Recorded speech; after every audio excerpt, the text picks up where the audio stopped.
নতুন বউ নিয়ে বাড়ির দরজার সামনে দাঁড়িয়ে আছে মন্ত্রী আব্রাস আয়ান চৌধুরী। তার পাশে ভয়ে আর চোখে জল নিয়ে মাথা নিচু করে দাঁড়িয়ে আছে তার সদ্য বিবাহ করা বউ মেহেরিন আয়ান চৌধুরী। সবাই তাকে মোহক বলেই ডাকে। আব্রাস একবার তার সদ্য বিয়ে করা বউ এর ভীতু মুখখানার দিকে তাকিয়ে একটা দীর্ঘশ্বাস নিঃশ্বাস ফেলে বাড়ির কলিং বেল চাপালো। কিছুক্ষণ পর দরজা খোলার শব্দ হতেই মোহক ভয়ে আব্রাজের পাঞ্জাবি চেপে ধরল। এদিকে আব্রাজের মা দরজা খুলে সামনে তাকাতেই থমকে দাঁড়িয়ে যায়। দরজার সামনে তার ছেলে আব্রাজ দাঁড়িয়ে, আর তার পেছনে বউ সেজে দাঁড়িয়ে আছে একটি মেয়ে। তখনই ভেতর থেকে শব্দ এলো, আব্রাজের ছোট ভাই। মা, কে এসেছে?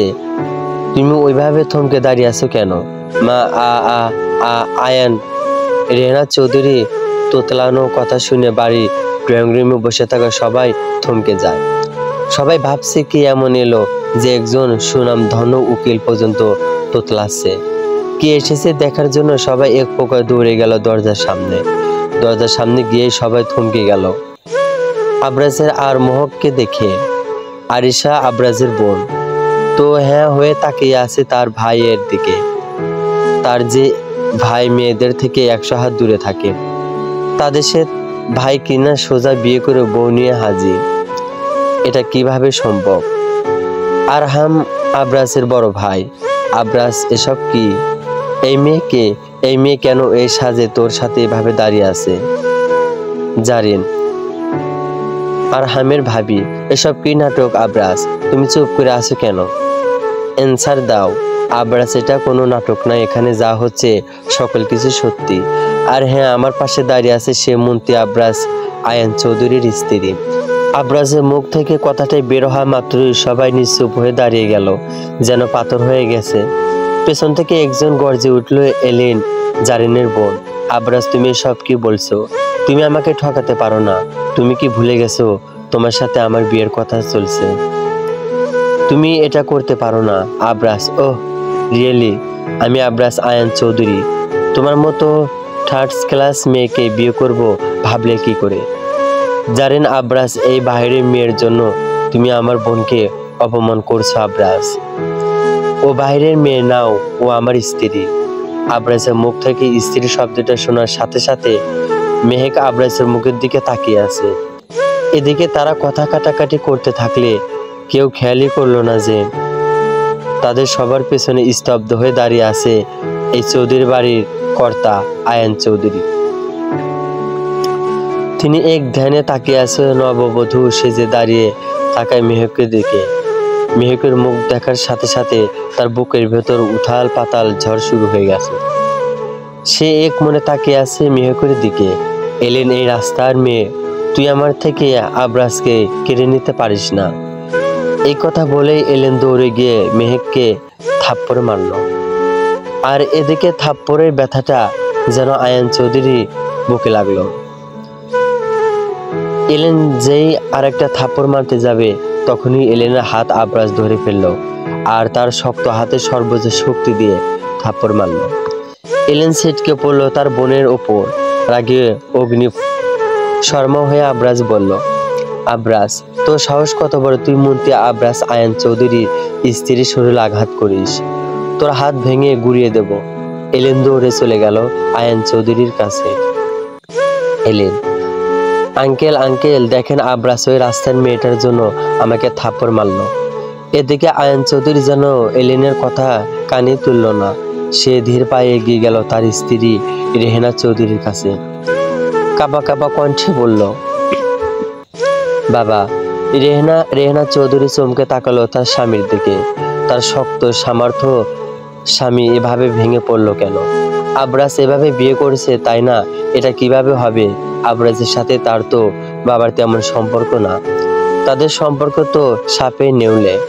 তাহলে উনি কেন এভাবে ভেঙে পড়লো? রেহানা চৌধুরী দ্রুত তার স্বামীর কাছে গিয়ে তাকে আঁকড়ে ধরলেন। মা, কি হয়েছে তোমার চোখে পানি কেন? আয়ান মেয়েটির মুখের দিকে তাকাও, কাঁপা কণ্ঠে বলল। স্বামীর মুখ থেকে কথাটা শোনা মাত্র রেহানা চৌধুরী তার ছেলে সদ্য বিয়ে করা বউয়ের দিকে তাকাতেই যেন থমকে গেলেন। তার চোখেও যেন পানিতে ভরে গেলেন। মায়া তাহলে কি ও আমাদের বাবা? আমি জানি না, হয়তো আগে শিওর হতে দাও। আমাকে একটু সোফায় বসাও আর ওদের ভেতরে আসতে বলো। মা আবরাজ, নতুন বউকে নিয়ে ভেতরে আসো। কথাটা বলে তিনি আয়ান চৌধুরীকে নিয়ে সোফায় বসিয়ে দিলেন। আয়ান চৌধুরী সবার মুখের দিকে একবার তাকালেন। সবাই ধীরে আগ্রহে তাকিয়ে আছে তার দিকে, অথচ তার ছেলে আবরাজ ডোন্ট কেয়ার ভাবে আছে, যেন সে জানতো আর তার বাবার এরকম অবস্থা হবে। সবাই চুপচাপ বসে আছে, কোনো শব্দ করতেছে না কেউ, শুধু নিঃশ্বাসের শব্দ শোনা যাচ্ছে। নিস্তব্ধতা ভেঙে আয়ান চৌধুরী বললেন, বাবা, মামুনি তোমার নাম কি? মোহক। জি। মেহেরিন আয়ান চৌধুরী কাঁপা কাঁপা কণ্ঠে বললেন। মোহকের নাম শোনা মাত্র আয়ান চৌধুরী স্থির হয়ে গেলেন, বারবার উচ্চারণ করতেছেন আইমান নামটা। তার বুকের ভেতর যেন কেউ হাতুড়ি চালাচ্ছে। উনি নিজেকে সামলে নিলেন, নিজেকে স্বাভাবিক করে প্রশ্ন করলেন, বাবা, তোমার নাম কি?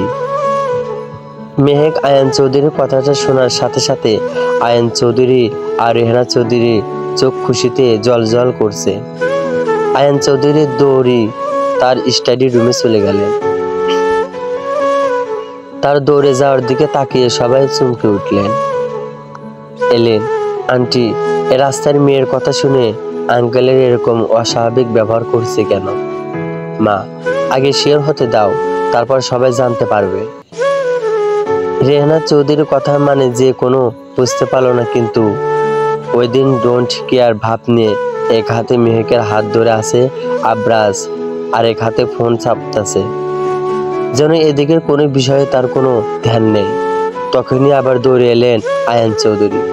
তার হাতে একটা ছবি, তিনি ছবিটি মেহেকের সামনে ধরে বললেন, বাবা, ইনি কি তোমার বাবা? মেহেক একবার ছবিটির দিকে তাকিয়ে উত্তর দিল, মোহক।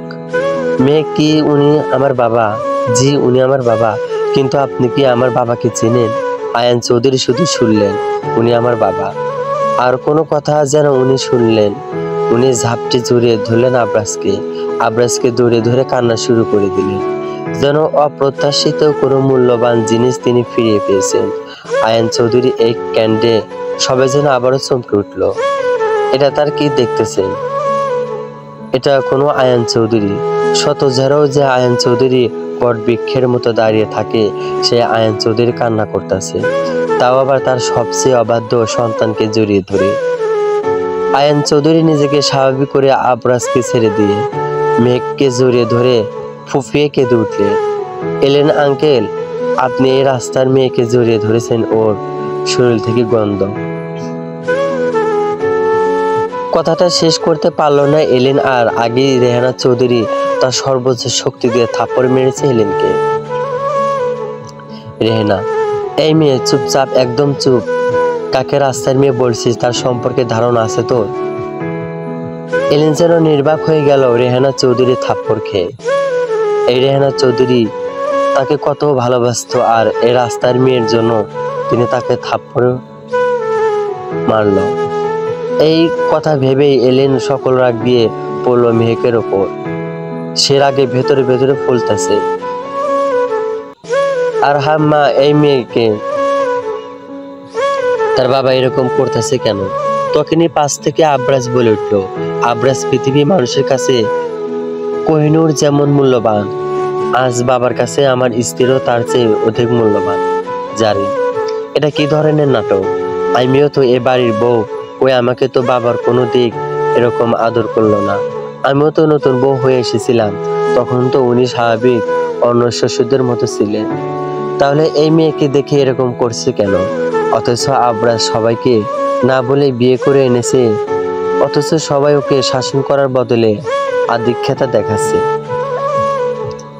যত সব ঢং। আবরাজ তাচ্ছিল্য হাসি দিয়ে বলল, যদি মেহেক শুধু আমার স্ত্রী হতে তাহলে হয়তো বাবা এরকম করতো না। মেহেক আমার স্ত্রী ছাড়া ওর আরেকটি পরিচয় আছে। কথাটি শোনা মাত্র সবাই চমকে উঠল। তখনই আরিশা আবরারকে কানে কানে বলল, আরিশা ভাইয়া, আজ কি চমকানো দিবস? আবরাজ, তোর হঠাৎ এমন মনে হলো কেন? আরিশা এই যে একের পর এক চমক পাচ্ছে। আবরাজ, আর এই যা বলিস ভাবিকে কিন্তু আমার মেহেব্বি পছন্দ হয়েছে। আর এখন ডিস্টার্ব করিস না, পরবর্তী সিন দেখতে দে। মেহেক কি বলছেন এসব? আমার আরেকটি পরিচয় মানে? আয়ান আমি বলছি। আরহাম বলো আমাকে, এই মেয়ে আর তার সাথে তোমার কি সম্পর্ক? রেহেনা শুধু তোমার বাবা না, তোমাদের সম্পর্ক আছে তার সাথে। কথাটি বলে রেহেনা বেগম তার স্বামীর কাছ থেকে মেহেককে ছাড়িয়ে নিয়ে মেহেকের কপালে চুমু খেলে। আয়ান মেহেক আর কেউ না, মেহেক আমার আদরের ছোট ভাই আয়মান চৌধুরী মেয়ে। কথাটা শোনা মাত্র মেহেক চমকে তাকালো আয়ান চৌধুরীর দিকে। এই জন্য কি তিনি যখন জড়িয়ে ধরেছিলেন তখন বাবা বাবা গন্ধ পাচ্ছিল? তাহলে কি তারও পরিবার আছে? সেও কি তবে নিজের মানুষদের কাছে পেয়েছে, নাকি তারাও মামা মামির মতো তাকে অবহেলা করবে? কথাটি মনে মনে ভাবতেছিল মেহেক। আরহাম কি ওই শাশুর মেয়ে? আমার শাশুর মেয়ে, আমার হিরোর মেয়ে? ছলছল চোখে প্রশ্ন করলো আরহাম। হ্যাঁ আবরাজ, কিন্তু মা আমরা তো জানতামই না আমাদের শাশুর কথা। আরিশা হ্যাঁ মা, আমাদের শাশু থাকলে উনি কেন আমাদের সাথে থাকেন না? আর কেনই বা ওনাকে আমরা চিনি না? মা সে অনেক কথা। আরহাম কিন্তু মা তোমরা ওকে চিনলে কিভাবে? মা ওর দিকে ভালোভাবে তাকাও, তাহলে তুমি বুঝতে পারবে। মায়ের কথাটি শোনা মাত্র আরহাম মেহেকের দিকে তাকালো। তাকে অবাক হয়ে গেল। এই যেন তার প্রিয় হিরো, তার শাশুর কার্বন কপি। বাবা আবরাজ, আবরাজ এই দাঁড়াও বাবা, তুমি কি আমাকে বউ ছাড়া করার ধান্দা করতেছো? যদি এই ধান্দা তোমার মাথায় এসে থাকে এখনই ঝেড়ে ফেলো। আমি আমার বউ ছাড়া থাকতে পারবো না। আবরাজ কথাটি বলার সাথে সাথে আবরাজ, আরহাম, আরিশা উচ্চ স্বরে হাসতে শুরু করলো। আর মেহেক লজ্জায় মাথা নিচু করে আছে। মেহেক মনে মনে বলছে, মেহেক অসভ্য নির্লজ্জ মন্ত্রী। আবরাজ সবার হাসি হাসি মুখের দিকে তাকিয়ে একটা সবস্থির নিঃশ্বাস ফেলল। যাক, অবশেষে অমন ভাবটা কেটে গেছে। আয়ান বেয়াদব ছেলে, আমি তোর বাবা। আবরাজ তো তার মানে এই না যে আমি তোমার কথায় আমার বউ ছেড়ে থাকবো। আয়ান সব বাদ দে, তুই কি আগে থেকে মেহেককে চিনতিস? আবরাজ বাবার কথায় একটু চুপ থাকলো, তারপরে একটা তপ্ত শ্বাস ফেলে বলল, আবরাজ হ্যাঁ, আমি যখন লন্ডনে ছিলাম তখন থেকে আমি চাচুর খোঁজ নিতে শুরু করি। তোমরা তো জানতো চাচু ছিল আমরা আউডল। আমার কাছে সবার আগে ছিল চাচু। চাচু যখন এই বাড়ি থেকে বেরিয়ে গেল আমি তোমাদের উপর রাগ করে চলে গেলাম লন্ডন। ওখানে গিয়ে পরিচয় হয় তখনকার বিরোধী দলীয় নেত্রী ছেলের সাথে। এরপর আমার সাথে তার সাক্ষাৎটা। রাজনৈতিক বিষয়ে গল্পে গল্পে তাকে অনেক কথা বলতাম। সে আমার বিষয়ে তার মাকে জানায়। তার মায়ের সাথে আমার কথা হয় এবং কিছু ভুল তুলে ধরি। এরপর যখন তারা ক্ষমতায় এলো আমি তাদের চাচুর ফটো দিই এবং খোঁজ দিতে বলি। এরপর চলো চাচুর খোঁজ। 1 বছর পর আমি চাচুর খোঁজ পাই। ততদিনে অনেক দেরি হয়ে গেছে বাবা, অনেক দেরি হয়ে গেছে। মানে? আবরাজ, আরহাম কি হলো? কথাই বলছিস কেন? দেরি হয়ে গেছে মানে কি? আর চাচু কোথায়? জোরে চিৎকার করে বলল, মা কি হলো? আবরাজ বল। আবরাজের কথা যেন গলায় আটকে গেছে। সে কোনো শব্দ মুখ থেকে বের করতে পারছে না। আবরাজের অবস্থা দেখে মেহেক তপ্ত নিঃশ্বাস ফেলল। অতঃপর মেহেক বলল, মেহেক ততদিন আমার বাবা এই পৃথিবী মায়া ত্যাগ করে না ফেরার দেশে চলে গেছে। মেহেক কথাটা বলার সাথে সাথে যেন একটা ঝড় বয়ে গেল। বাড়ি একদম নীরব হয়ে গেল। এদিকে আয়ান চৌধুরী কোনো কথা না বলে সোফায় বসে পড়ল। আরহাম চুপ করে সেখানে দাঁড়িয়েছিল। এখানে দাঁড়িয়ে থাকলেও যেন পাথর হয়ে গেছে, অথচ তার চোখ দিয়ে বৃষ্টির মতো পানি ঝরতেছে। এদিকে রেহানা চৌধুরীর কথাটা শোনা মাত্র মাথা চক্কর দিয়ে জ্ঞান হারায়। আবরাজ গিয়ে তার মাকে ধরে ফেলে। মেঘ এক দৌড়ে আসলো রেহানা চৌধুরীর কাছে। আবরাজ তার মাকে ধরে সোফায় শুয়ে দিল। আরিশা দৌড়ে গিয়ে পানি আনলো। মেহেক তার শাড়ি আঁচল দিয়ে বাতাস করতেছে। জারিনার এলেন নীরব দর্শকের মতো দেখা যাচ্ছে ডোন্ট কেয়ার ভাব নিয়ে। আরহাম ওইভাবেই পাথরের মতো দাঁড়িয়ে আছে, যেন তার এই জগতে খবর নেই। আয়ান চৌধুরীও মাথা নিয়ে নিচু করে ওইভাবে সোফায় বসে আছে। আবরাজ রেহেনা চৌধুরী মুখে পানি ছিটিয়ে জ্ঞান ফেরালো। তার জ্ঞান ফেরাতে তিনি চিৎকার দিয়ে কান্না করতেছে আর বলতেছে, আমার আইমান, আমার আইমান কই? আমার আইমান এতটাই অভিমান করলো যে তার ভাবি মা আর তার সাথে শেষ দেখাও করলো না। সে তার ভাবি মাকে এভাবে ফাঁকি দিয়ে চলে গেল বলে তিনি আবারও জ্ঞান হারালো। মোহক বাতাস করতেছে আর ভাবতেছে তার বাবা যে বলতো তার জীবনে প্রথম ভালোবাসা তার ভাবি মা, যিনি ছোট থেকে তার বাবাকে লালন পালন করছে। তাহলে কি উনি সেই তার ভাবি মা? আর উনি কি আমার বাবার সেই রাজা? কথাটা ভাবতে ভাবতেই সোফায় বসা আয়ান চৌধুরীর দিকে তাকালো মেহেক। মেহেকের কেমন যেন সন্দেহ হচ্ছে, উনি ঠিক আছে তো? ওনাকে তো স্বাভাবিক মনে হচ্ছে না। মেহেক দৌড়ে আয়ান চৌধুরীর দিকে গেল। আয়ান চৌধুরীর শরীরে হাত দিয়ে হালকা ধাক্কা দিতেই আয়ান চৌধুরী সোফায় লুটিয়ে পড়লো। এটা দেখে আবার দৌড়িয়ে আসলো বাবার কাছে। এদিকে আবরাজ পড়েছে ছবিতে, এদিকে বাবা আর একদিকে মা। কাকে রেখে কাকে ধরবে? আরবার ভাইয়া তুমি দ্রুত হসপিটালে যেতে হবে। আমার মনে হয় আব্বুর হার্ট অ্যাটাক করেছে। ততক্ষণে আরহাম নিজেকে স্বাভাবিক করেছে।